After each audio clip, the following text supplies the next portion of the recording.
What's up, everybody? Welcome inside the green room. I'm Greg Goldner alongside my eco partner in crime. I think I'm Colette Brooks today. Yeah, today. That's you, not me. Anyways, we got a great show for you. We are going to talk about one of my favorite musicians from back in the day, Mr. Ants Marching himself, Dave Matthews, and how he's stepping up in a big old green way. Exciting. And we're going to go inside the green room with the recycling queen of Santa Monica, Kim Braun. I like it.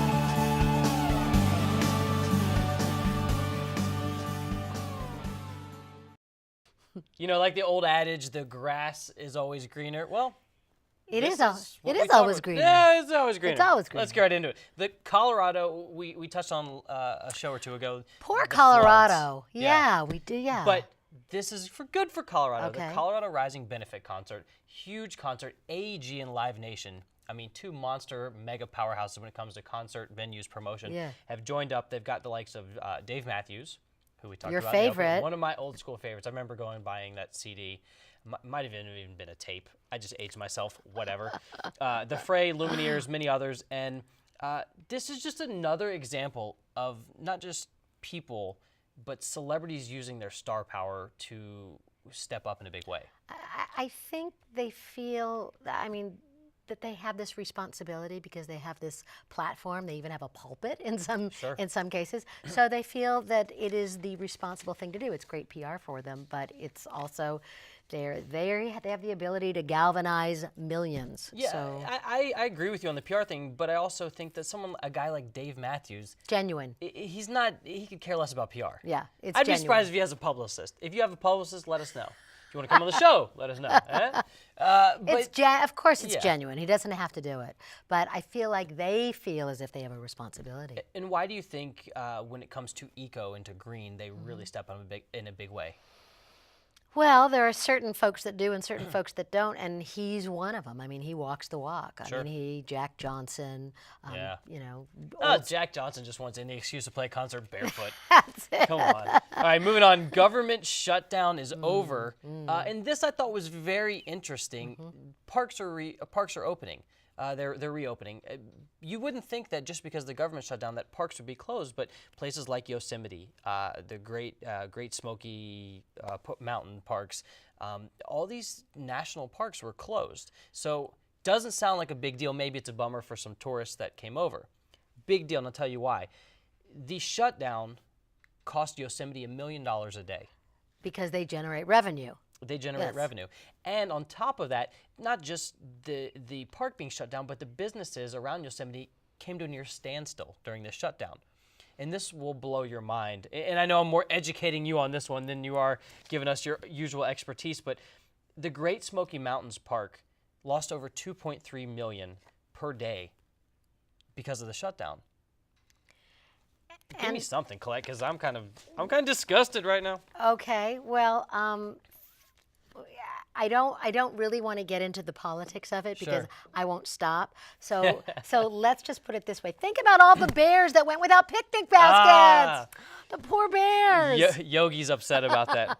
All right, well, speaking of one bear, one beast to another, while it's not a bear, it is a beast, a rare saber-toothed whale. Do you know about this? This is right in your backyard. I know you live in Malibu, but this is just down in Venice, right down the street from us. Well, the whale was probably big enough to span from Malibu to Venice. 15 feet. Not so much. So a rare saber-toothed whale washed up in Venice. Wait, saber-toothed whale? Saber-toothed whale. That's how rare it is. You've never even heard of it. Saber-tooth. That sounds prehistoric. It is probably prehistoric. And what's rare is they come from the Northwest. They're usually in much colder climates. So it's extremely rare to find them here, especially on our beaches 2 miles from the studio. With that said, while it is sad, the scientists are in heaven because they never have a chance to study an animal like this before in this location. Wow. Kind of crazy, right? It is crazy. And what got him? I mean, do they know? Are they don't know. going to perform an autopsy? Well, it's been a long since I've done saber-toothed whale autopsies, but I can promise you I will get to the bottom of this. You bet. And I'll keep you posted. Good. All right, coming up next, we've got somebody very special inside the green room. Hey! I don't know you. Some problems are just too big to ignore. But don't take matters into your own hands. Hey, lady! With the help of a mediator, you can find a solution. Mediators are volunteer professionals who can help you resolve issues without the high cost of legal fees. Wonder if he's single. Hey, I saw him first. Oh boy, here we go. I did. Call us or reach out on the web if you'd like to volunteer or donate. And we are inside the green room with Kim Braun from R3, R2D2, 3R. R3, that's What- Resource Recovery and Recycling. That's what R3 stands for. Yes. And tell me, what do you guys do? Oh, we're your official city in-house trash, recycling, green, and food waste collection operation. Now, excuse me, I know we tend to set the standard here in Santa Monica for eco and green. We do. We all know that. So does every city have a R3, 3R, or is it just Santa Monica? Well, most of the cities in California are very focused on being green, but not across the country. So we pride ourselves here in Santa Monica as being one of the front runners in all of our sustainable environmental programs. And currently, the city of Santa Monica and its residents and businesses are doing a great job at that. Do you know right now that we have diverted 77% of all our materials that could go to the landfill out of the landfill? Okay, so we always hear facts and numbers and figures like that. Right. We've diverted X percentage away. What does that mean? Put it into lay terms for me. What does that mean? Well, what that means is that what we would normally toss away in our black trash can that goes to a landfill every single week from your house no longer goes to the landfill. 77% of that now goes in our blue can or our green can for food and grass. And from there, where does it go? I mean, because I assume we all were used to taking the recyclables to the blue bin. Right. We're taking the trash to the black bin, and then it gets picked up. And I'm guessing, I mean, look, I'll be honest. I'll throw myself under the bus here. I don't know where it goes. So you're saying divert? So what happens from there? What happens from there? Once it leaves the curb from in front of your house, it goes to our local transfer station where it's processed and sent to several different places, one of which is a landfill. And we're trying very hard in our zero waste strategic plan to reduce all of that material to 5% left by the year 2030 that goes to the landfill. Tell me about this zero waste strategic plan. I'm interested.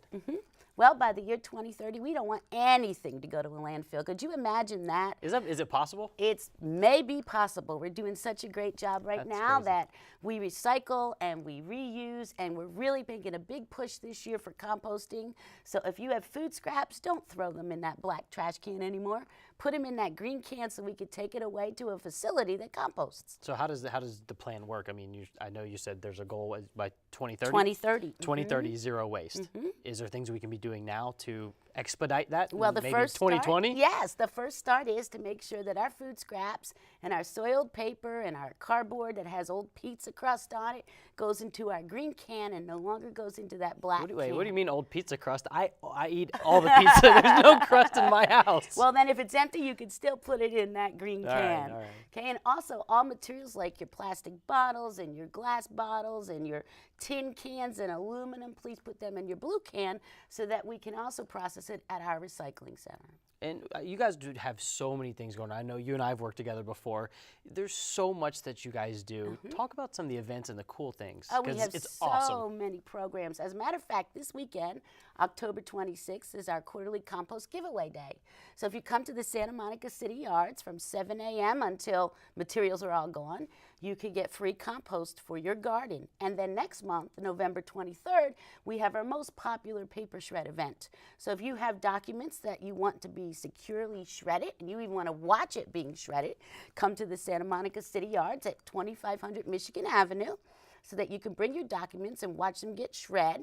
Wait, And free? Free. Totally free. Free for So residents I in the city of Santa I Monica. can go take the shredder I just bought at Staples and return it and just save everything and bring it You sure on November could. 23rd. November 23rd. Interesting.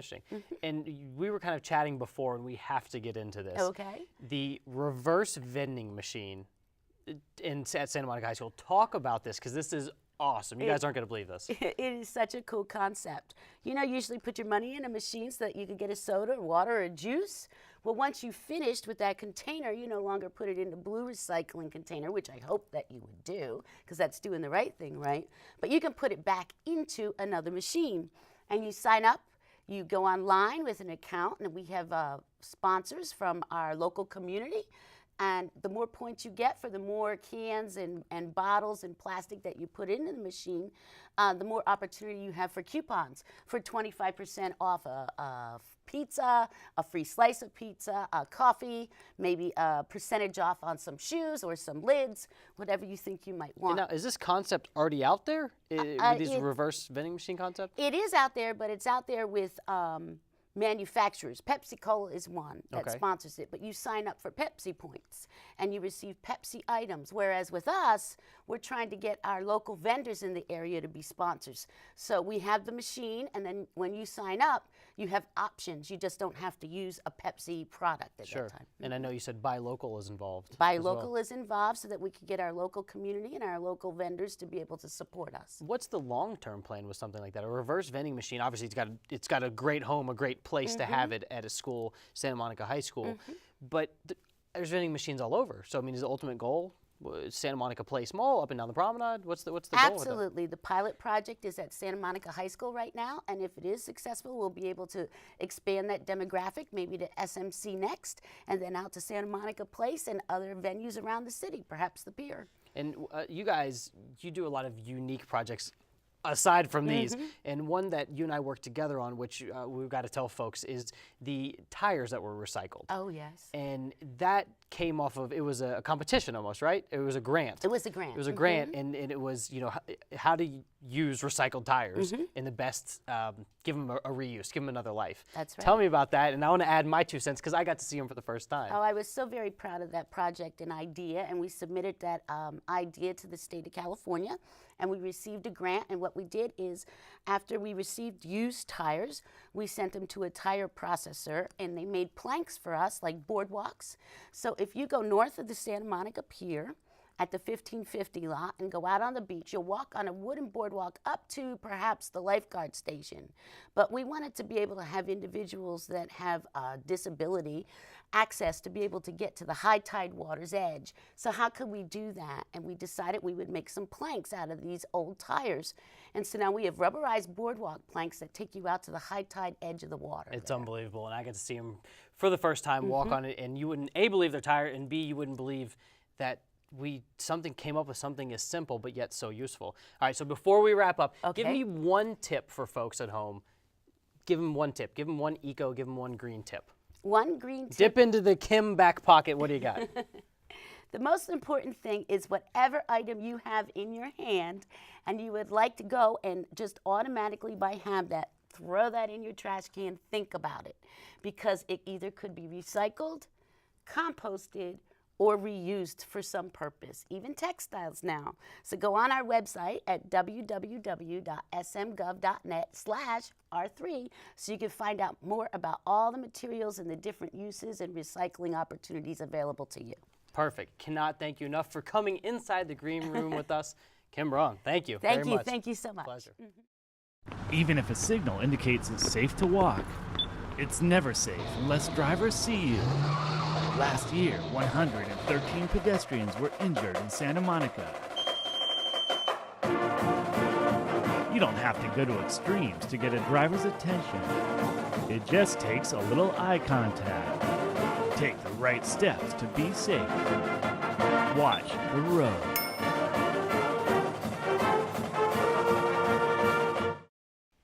You know, one thing I feel like I'm guilty of all the time is walking out of a room knowing I'm going to be back in there in a few minutes and not turning the light off. Not very eco-friendly of me. And so I feel like maybe let's talk for a little bit. You're so eco. I'm going to call you an eco-nerd. I am kind of an eco-nerd. But let's talk for a little bit about some of the things that people can do around their home to be more, eco-conscious, eco-friendly, and in the long run, save money. What are some of the things you do in your day-to-day? I mean, it's really, really simple. From not running your dishwasher or washing machine unless it's fully loaded, to turning off lights if you're not in the room, or do you even need to turn them on? Does the light need to be on? Reusing containers that you buy at the store, peanut butter, jelly. Those jars are awesome. Which jars? Mason jars? There's mason jars. You like mason jars. I like know mason that. jars. They're super hip and trendy now. Yeah. Urban Outfitters is selling them, but you can But reuse. but you can even use jelly jars or almond butter jars Sure. or anything, olive jars, and you could put candles in them, and then you don't need lights. Oh. Then you've got candles. We are going to the covered wagon days with this. Exactly. I mean, there are so many different things that you can do. Succulents versus roses because they use less water. Right. Capture rain. Not that it rains so much here, but you could just get those little rain cisterns to capture the water, reuse them to water the garden. So it's all very connected. Wait, succulents instead of roses. Yeah. But what if you're taking a girl on a date? You're gonna bring her a succulent? Is that weird? You could bring her bring her a cactus. Bring her a And cactus. see what she's really made of. Ah, because we talked before, girls like guys, they think it's sexy for guys to be eco. So if you're bringing a succulent, like, hey, because Yeah. I don't want you to waste water on this rose. Exactly. I like where you're going with this. All right, so one segment we talk about a lot, caught green-handed, and I love it. It's awesome to acknowledge people who are being green, or if they're not being green, it's awesome to call them out. Yes. So New York, they're always doing things green, and again, they're at it again. It's sort of a race with LA. Is it? New York, LA, and actually Chicago. It's like who's the greenest of them all? Well, when St. Patrick's Day, when Chicago dyes the river green, they're greenest. Yeah. So $500 million renovation to the Empire State Building. Wow. About a year and a half ago, they were awarded LEED Gold status for the Empire State Building, which is amazing because That's huge. that's a national landmark, but B, what a structure to be eco-friendly. So I'll rattle off some stats here. 38% reduction in overall energy consumption, which saves millions in operational costs each year. I think that's one of the biggest misconceptions.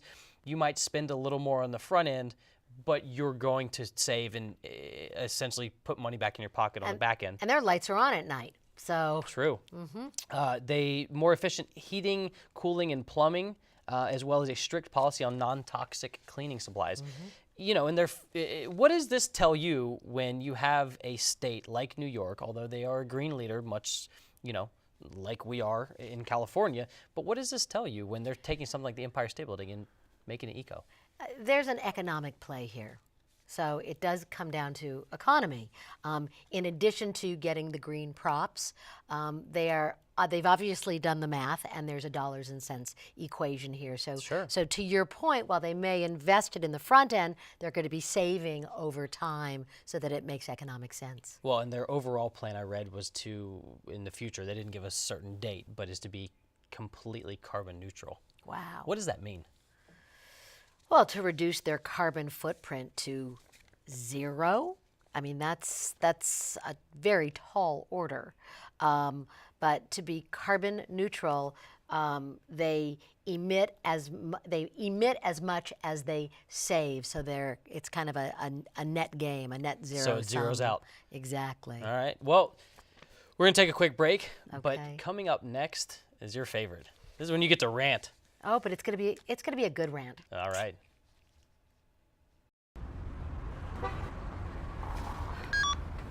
Hey, Mom. Yes, I'm home. Saved you some dinner.